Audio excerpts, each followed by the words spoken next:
welcome to Scariest.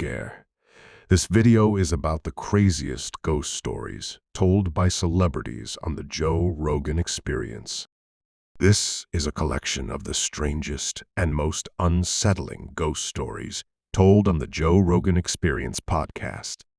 From Sam and Colby recounting their terrifying experiences in the Conjuring House, to guests talking about the Amazon, to home invasion stories. These are the scariest stories from the Joe Rogan Experience. Here are some examples of the craziest ghost stories told on the podcast. 1. Sam and Colby, the Queen Mary. 2. A ghost caught on camera. 3. Sam and Colby, the Devil's Chair. 4. Why kids see ghosts. 5. Sam and Colby, witnessed a spirit. 6. Dan Aykroyd's ghostly encounter. 7. Believing in ghosts. 8. Post Malone is haunted. If you're a fan of ghost stories, or if you're simply curious to hear some of the strangest paranormal experiences told by famous people, then subscribe to the channel, activate the bell so you don't miss any other videos, and finally, if you like the video, leave a like. Enjoy the show. So tell me about the Queen Mary. There's this one room, B340, that hadn't been open for 30 years, and allegedly they closed it down because there's multiple unexplained murders and or suicides in that room. And we're like, whoa, like, you know, if this is the first week this is open after 30 years, this is going to be an amazing like story to tell or, you know, video to film. And so we went in there trying to make something or like trying to get something. We obviously didn't really believe in that much, so we were like, all right, let's just see if it happens. If there's going to be a haunted location, it'll be this. We toured around, did the whole thing, weren't getting much. And we were kind of frustrated at that point because we're like, all right, this is supposed to be the cream of the crop. This is supposed to be the big wig. Like, why can't we get something to happen? And so it was 4 o'clock in the morning at this time. We've been trying for hours of just sitting in circles, like asking out. And we didn't like, have any equipment at this time. This is like the first place we ever went to. So we were just like meandering like the hallways being like, is anything here? Yeah, like just trying to get something to happen right. On camera, and nothing was happening. And so we're like, fine, I guess let's do this. Let's just like leave, like actually like, you know, freeze and freak out. 2 of our roommates that were there at the time like just immediately started like crying. We ran in, we were like, okay, how is that actually possible at all? Maybe that's a sign of like it doesn't want to be filmed and it doesn't want us to leave. So maybe let's just not film this and try one more time just for the heck of it. And so that's what we did. But this time it worked. And to like the weirdest extent, we just like put away all of our cameras. We sat in the most serious tone saying like, okay guys, like before this didn't really believe, so like if this is happening, let's have something happen. And so we all sit in the dark together and we start calling out questions. And we're like, okay, like, is there anybody here? And we hear a knock. And so we're like, okay, maybe that's something. Very faint, though. It was like a tap. Like a tap. And so we're like, okay, let's just run with that. Can you tap more than once? And there was like 3 taps. We're like, okay, this is really weird. Like, can we start asking questions? And how loud are you saying this?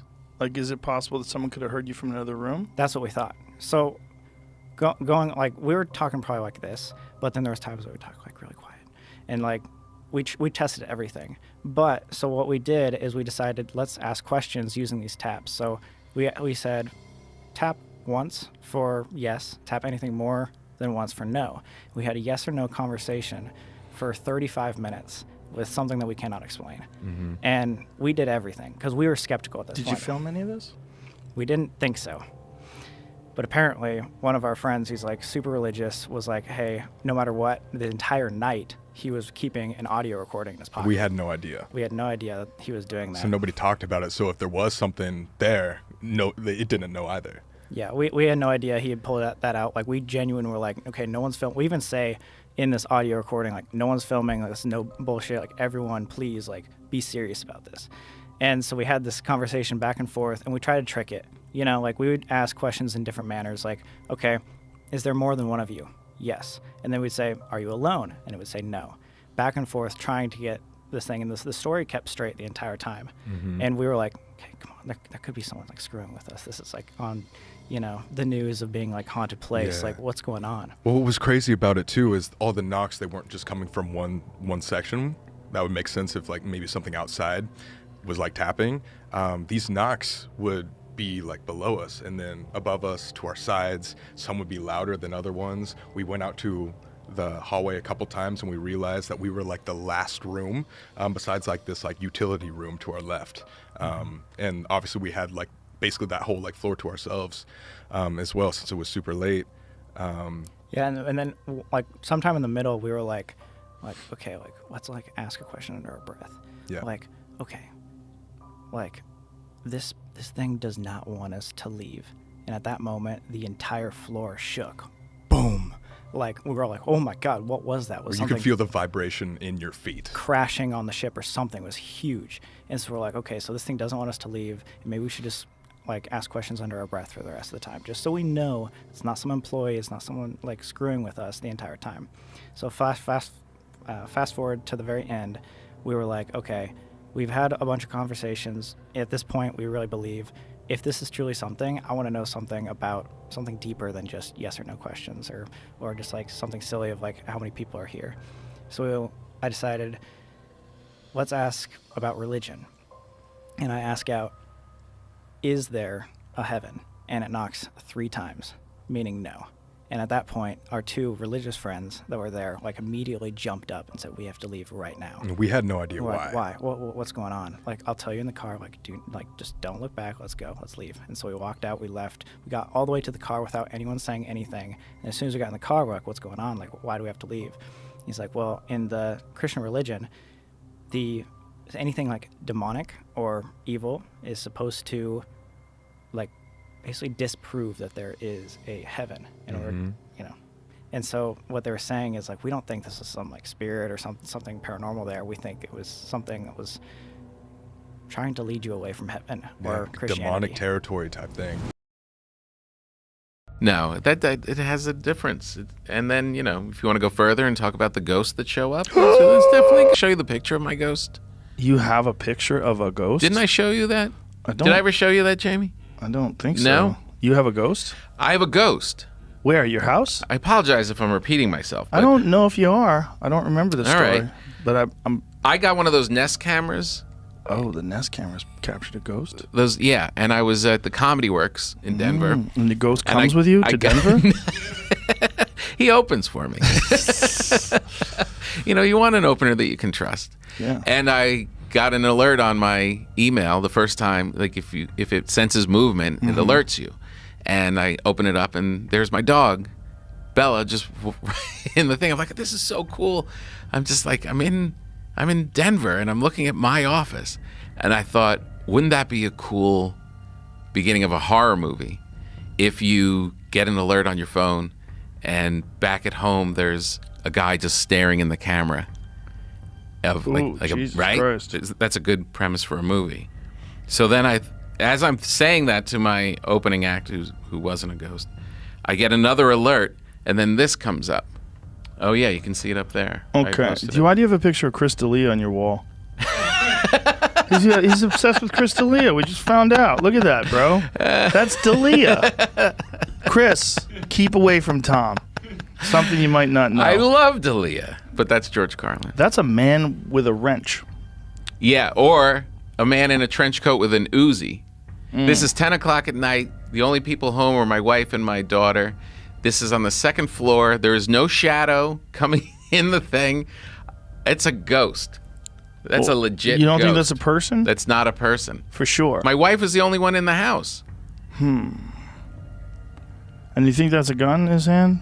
Could be a clipboard. Maybe he's just a really annoying surveyor from the dead. He's looking I just at like a few moments of your time to fill out this report. Did you have video of it? Was it moving or something? No, but I have a video of another thing in the same office, which I could show you. This is weird. Yeah. Yeah, see, it does seem...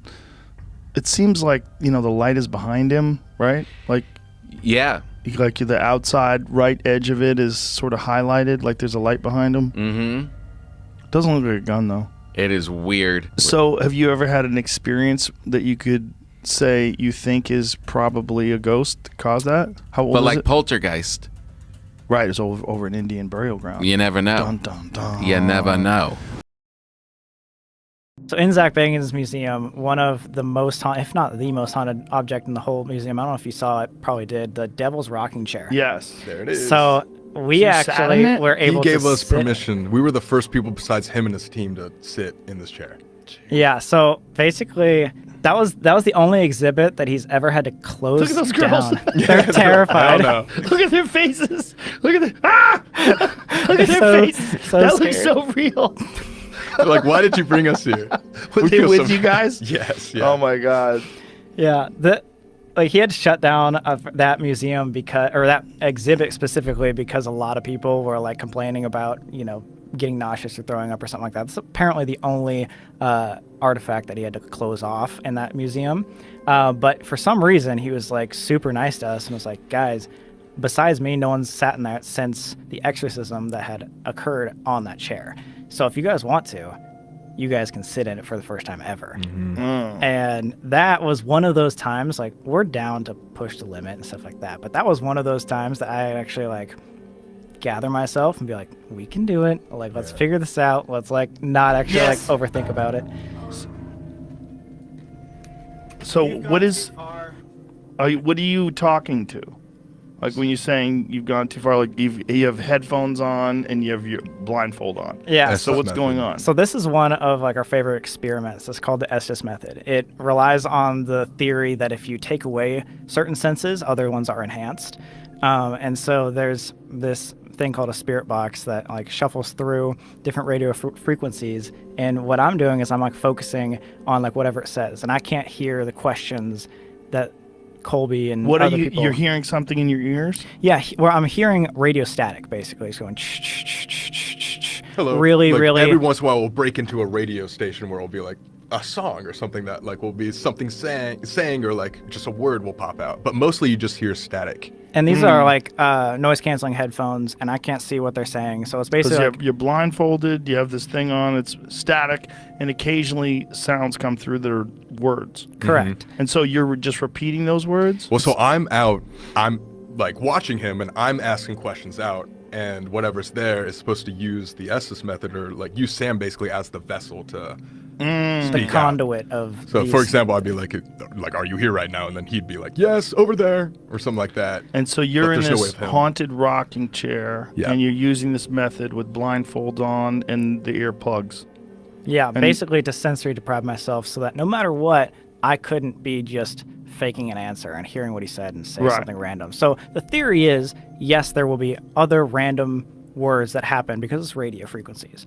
However, but down to the coincidence theory, if things make sense over and over and over again to the questions that he's asking, then that is said to be more paranormal. So what did it feel like for you to be sitting in that creepy chair?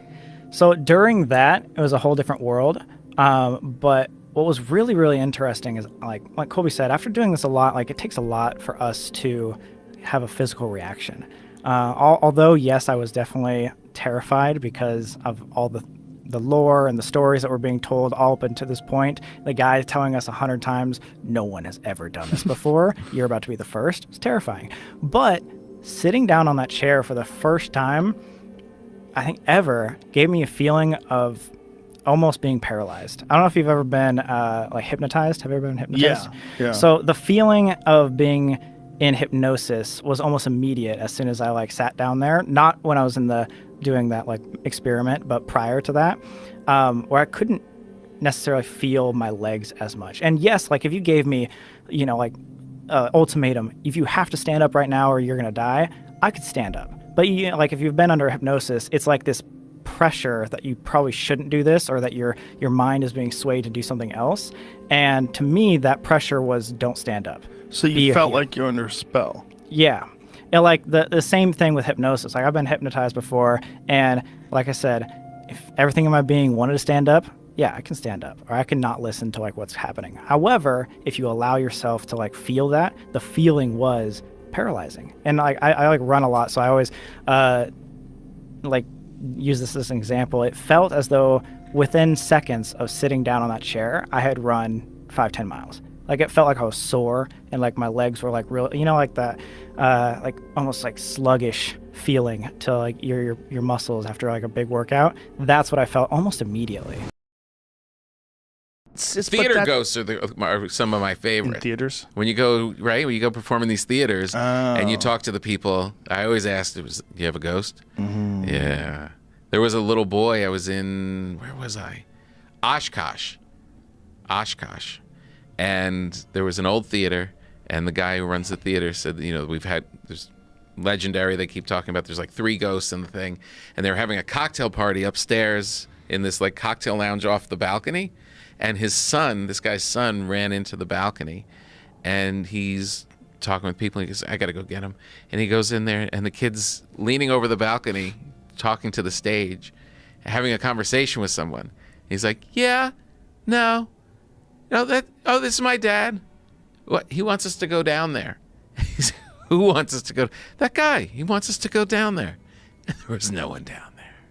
The thought about that with little kids is that little kids have not dulled all of their senses with the pressures of the world and all the other information that we carry around in our heads and all of our ideas of what's real and what's not real, and that little kids are open more, and then they can see things.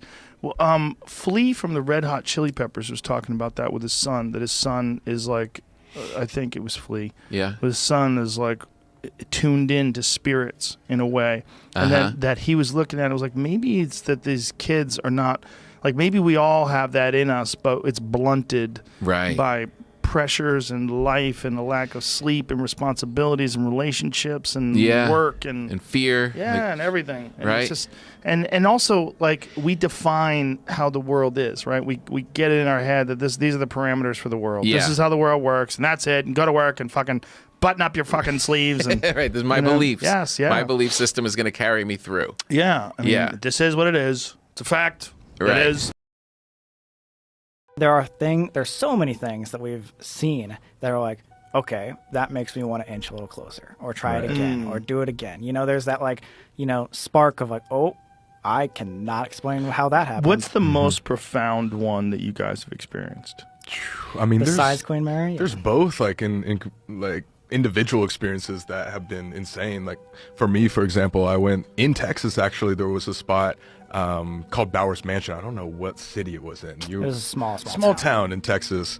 And this was one of these spots where nobody has ever investigated, or with just like a handful of people. So we were going to be like the first YouTubers to really investigate and like put it on the map. And it had to deal with like, I think it was like a murder-suicide. Some guy like killed his wife and then shot himself. And we're trying to like, especially this year and in the future, try to just put ourselves in more scary situations, so it never, you know, it's always like exciting and stuff like that. And so we're trying to do like more like alone challenges and stuff, and just things that like give us more fear. And so for this specific one, I had the challenge of like staying in the entire like mansion by myself, and I was on the top floor in like a room which was deemed to be like the most haunted. Apparently a guy named like Bernard had lived there like in the past, and basically was like stuck in a wheelchair his entire life and stayed in that room and would like only look out the window, and that's it. And he died, and apparently still in the room. And so I'm up there, and Sam is not even in the house. I think you were actually in the cellar. And then one of our other buddies is like across the street. And earlier, before we all did like the alone investigation, the door as we were walking down the stairs of the Bernard room closed shut, and we were all like, wait, did you guys hear that too? Was that just my imagination? We run up there, it's completely shut.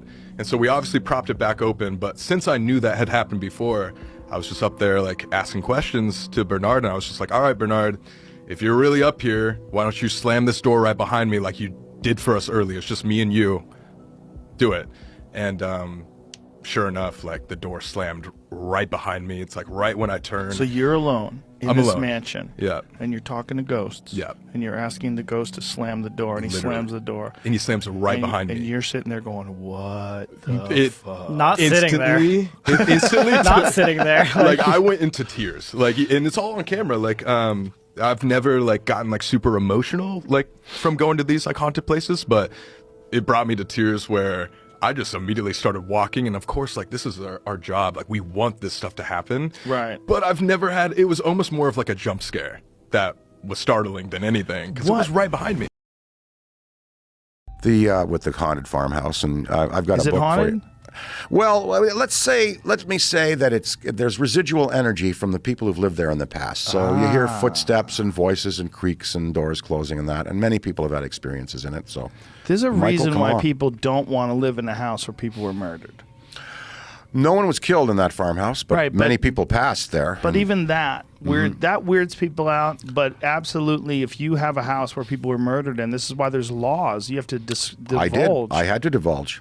Did you? It wasn't because of a murder, but when I sold our house in Los Angeles, we lived in Mama Cass's old estate on Woodrow Wilson Drive, and we sold it to Beverly D'Angelo, and she's been on the Celebrity Ghost Show talking about the spirits that were in that house. What happens? Jewelry will hop around on the table, shapes will be seen, you'll feel a touch in the shoulder, that kind of thing. The staff felt it. And I had an experience one night where something got into bed with me. I was alone. I don't know what went on there, but I just figured Sexually? well, in my, A little bit. You fucked a ghost? I think I was being come on to there, but anyway, This is a YouTube clip. Right now, house, Dan Aykroyd fucked a ghost. Well, or it did try to come on to me, and I didn't refuse its. So you you resisted? wanton. You know what? I just snuggled up next to it and went to sleep. You spooned with it. I did. I felt a shape. I looked and saw the depression in the I saw the depression in the mattress, and I felt a shape, something next to me, like felt a form next to me, and Were you hammered? I nuggled. No, not that night. I was working on a picture and went to bed early. But So I was alone in the laying, house. You're laying alone in bed, and you're working on a film. I'm lying there. What film was it? It was something that I've been working down at Universal. I don't know, maybe Dragnet or something like that. Okay, so you're working on Dragnet. You're lying in bed, and then there's like a weight next to you. I feel a weight next to me. I turn and I look. like a person is laying. I in bed. saw the depression. There were two, yes, and there were two spirits that might have been there. Maybe Mama Cass herself, although she died in London, and then there was another guy that apparently, a rumor was he died of a drug overdose at a party, and they buried him in the hillside. Oh. And my daughter saw him walking with a little red-haired girl down the hall once, and we think that he might have been there. But anyway, when we sold the house to Beverly, there was a right in the California real estate document that we had to sign. By law, you have to divulge any unusual activity in the house. So I had to sign a clause in there that said yes, at the beginning of our tenure in the house, we did have experience. Yeah. So you have a real belief in ghosts. It's Kind real. of, Kind yeah. of. Like not 100%, but you have an open mind. I bump into them sometimes, For I real? think. And I don't see them, but I feel them and hear them, and I know. Go ahead. Look, the little smile. That little smile. That's why I don't. We're talking about it because we're on the Weirdness podcast, but I don't talk about it because it just doesn't get a good response. Well, I'm trying to be open-minded. So when you bump, I believe you. You don't seem like a liar by any stretch of the imagination. But I have a huge imagination. I'm sure you so do. I could You're a very easily creative be person. tricking myself into something. What do you feel? Like what happens? I just bump into them. If you walk into a room, I mean, it happens maybe once a year. Yeah. And you walk into a room or you walk somewhere or something's going on and you just feel it. And it's very, very strong. And I talk to them. I just say mostly hotel rooms, let's just say. If I'm in a hotel room on tour and I'll either move if I don't like it, or I'll just say alone in that room, I'll be like, hi, I'm playing a show at so-and-so.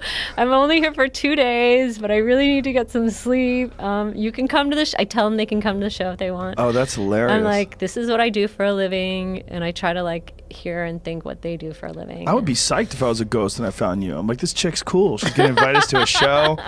I don't even want to scare her. Let her sleep, man. Let her sleep. Fuck that. I got the pots and pans ready. Right. I'm ready to make a racket. Let's wake this chick up. Nah, man. Let her sleep. She's cool. Let's go to the show. You want I to go to put the them show? on my guest list. That's I'm nice. You've got a +1. That's nice. You don't have to reserve a seat for them. They could be everywhere.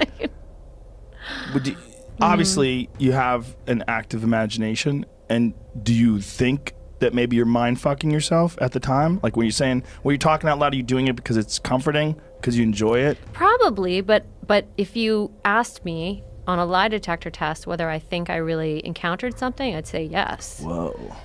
For sure. I mean, there's been enough experiences in my life that it just seems like just part of future science. There's a guy named Rupert Sheldrake. He's a scientist, and he believes that things have memory. He thinks that everything has memory. He thinks that's why people don't want to live in haunted houses, don't want to live in a house where someone died. He thinks that objects have memory. I agree with that. They can't express it, but that they have it. I agree with that. It might be. Well, like, we haven't... I think it's less the object retaining it. I mean, it must be retaining something. I think it's more our psychic ability to perceive the past. Yeah. That's what I think. I think it's more like you see the chair and then you can psychically feel what happened in that chair. I'm not really sure how to... Like, you're not seeing the chair imbued with some aura. You're actually looking into the past. Yeah. I've been here at night. Everything seems clear. Here's an argument for something being haunted. The comedy store in Hollywood. Because it used to be Ciro's nightclub. It used to be owned by Bugsy Siegel. And apparently, the word is they killed a bunch of fucking people there. Right. And almost everyone that I know that works there, everyone who's managed that works there a long time, they have some weird shit happen to them. Weird shit. Like they see someone in the kitchen and they go to say something to them, they turn around, and then they turn back again, the person's gone. Right. Like, weird shit. Right. Like old friends you haven't seen in forever wandering through the hallway and they go up the stairs and then you can't find them. There's like a bunch of stories like that. Now, granted, there's a lot of people who've done a lot of drugs at the Comedy Store. Right. That has to be factored in. Right. But there's so many stories worldwide of ghosts. I don't think it's impossible to... I think it's possible that things leave a memory. Right? Like maybe if you hate someone so much, like you leave a memory on the space. Like that's a stone tape theory. Yeah. The what? Stone tape? Yeah. Stone tape? Yeah. What is it? That the energy of a life is like left on material shit, like the bricks on the wall. Yeah. Or the curtain here. Right. And that's like, I don't know if that's a stone tape theory. Don't quote me on that. Can you look up Can you look up the stone tape theory for me? Stone tape. But it's because I'm friends with Zach Bagans from Ghost Adventures, right? Oh. And it's like, did he ever take you to a haunted house? We did a whole episode. You should check it out. Did you get scared? It's terrifying. It's terrifying, man. And in his museum, so apparently there's a thing called the Dybbuk box, which is one of the most haunted items in the world, apparently. And he wanted to, so we took the glass case off of the Dybbuk box, which is in his museum in Vegas. And he thought it was a sick ass idea to put the ashes of a lady who died while she was possessed on top. Whoa. And then my plane almost crashed. I was in a car accident. My house got robbed and I had bite marks on my arm. And he hit the wall like I've never seen someone in fear so hard as whenever he touched it. And it's I don't know if it's someone who's dead or if it's a demon or if it's fucking something dimensional. But it's something there that goes bump in the night, I suppose. Stone tape theory, what is that? Here it is. Haunted rocks, the stone tape theory. The stone tape theory is frequently used as a sciencey sounding quasi explanation to explain hauntings. Okay. Amateur Well, that's paranormal fine. investigators That's use what, the I'm idea 2 for 2? to account Am I 2 for for the 2? appearances of images, sound, and apparitions that do not interact directly with people. Instead, they play out like a movie or recording. Right. This is the most commonly termed residual haunting. See, this is what I was saying. Like 2 for 2, by the way, ladies and gentlemen. Congratulations. Nailed it. When you think about like an alien sighting, like if you saw an alien and then you never saw one again for the rest of your life, right. It would fuck with your memory, even if the alien was real. If a saucer emerged in front of you and then took off. That's the same thing with a ghost. Like if you saw a fucking ghost, if you walked into your basement to go get a screw for something, and you turned and you saw an apparition of a woman who's like staring you down. Yeah. See, the thing about a ghost is if you saw one, and if they're just real every now and then, you saw one and it was right in front of you, you're in the woods, you're going to walk your dog and you see some old man with no legs floating in